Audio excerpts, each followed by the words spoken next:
पंजाब और KP election इल्तवा के supreme court ने फैसला महफूज कर लिया। कल सुनाया जाएगा। चीफ जस्टिस उमर अता बंदियाल ने रिमार्क्स दिए कि हुकूमत ने इलेक्शन कराने की आमादगी जाहिर ही नहीं की।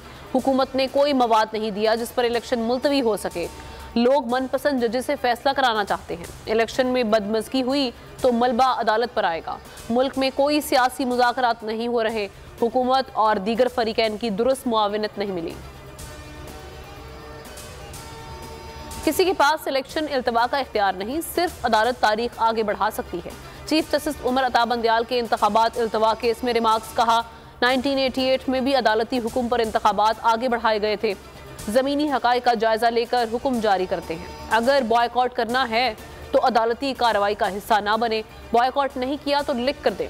जस्टिस मुनीब अख्तर ने फारूक एच नाइक को मुखातिब करते हुए कहा कि आप एक तरफ बेंच पर एतराज़ करते हैं, दूसरी तरफ कार्रवाई का हिस्सा भी बनते हैं।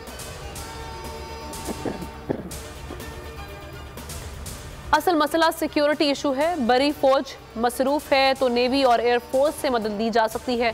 चीफ जस्टिस उमर अता बंदियाल के रिमार्क्स कहा, इलेक्शन ड्यूटी के लिए लड़ने वाले एहलकारों की ज़रूरत नहीं होती। हसास इलाकों की निशानदही करें। इस्तफसार किया कि 8 अक्टूबर को कैसे सब ठीक हो जाएगा।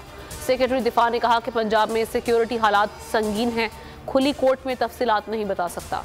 रिजर्व फोर्स को मखसूस हालात में बुलाया जाता है। विफाकी काबीना ने जस्टिस काजी फायज ईसा के खत पर रजिस्ट्रार सुप्रीम कोर्ट को ओहदे से हटा दिया। वज़ीर आज़म शहबाज शरीफ की ज़ेर सदारत खुसूसी इजलास का एलामिया। रजिस्ट्रार को एस्टेब्लिशमेंट डिवीजन रिपोर्ट करने की हिदायत।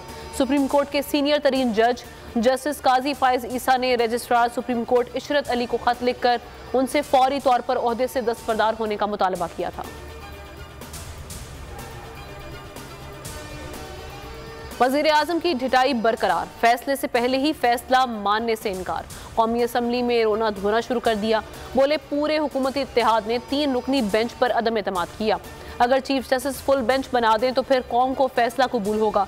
चीफ जस्टिस के रिमार्क्स पर कहा कि मैं असम्बली तकरीर की तो रिमार्क्स दिए गए कि कुछ लोग जेलें काट कर आज तकरीरें कर रहे हैं। अदालत के बॉयकॉट का फैसला नहीं, अदम एतमाद जाहिर किया। हमारी राय में ये दरख्वास्तें मुस्तरद हैं। मौजूदा शक्ल में इस वक्त ये मफाद आमा का केस नहीं। आज़म नज़ीर तारड़ का कौमी असम्बली में इजहार ख्याल। कहा, सुप्रीम कोर्ट के फैसले पर कौम की नज़रें लगी हुई हैं। अक्सर जजेस ने असखुद नोटिस की कार्रवाई को गलत करार दिया। आइन बनाने वाले आइन से पीछे हटने लगे। लार्जर बेंच ना बना तो आइनी बहरान के बायस इमरजेंसी या मार्शल लॉ लगने का खदशा है।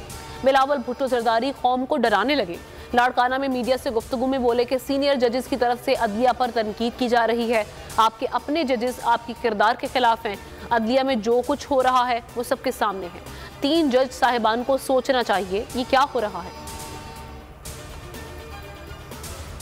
इस्लामाबाद वकला कन्वेंशन में आइन की बालादस्ती के लिए करारदाद मंजूर।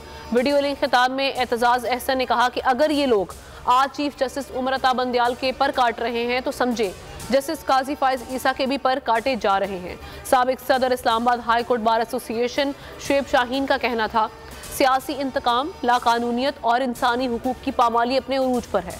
General secretary Islamabad high court bar Rizwan Shabbir Kayani ने कहा, वकला सुप्रीम कोर्ट के साथ खड़े हैं। साबिक एडवोकेट जनरल पंजाब अहमद उवैस बोले, पाकिस्तान का आइन और अदलिया हमारी रेड लाइन है।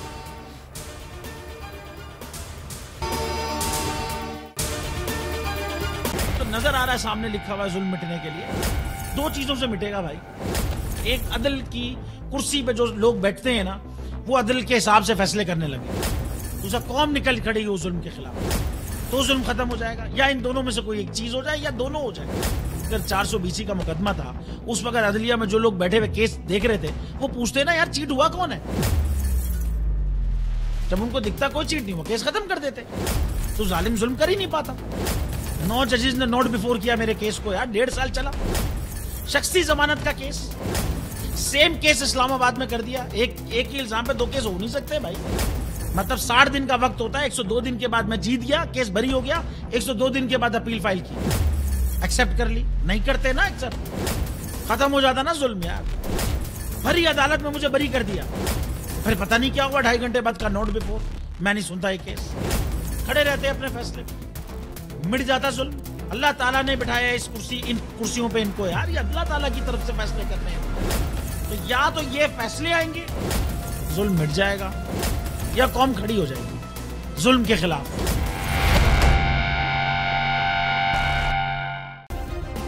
सब्सक्राइब करें और बेल दबाएं ताकि कोई खबर रह न जाए।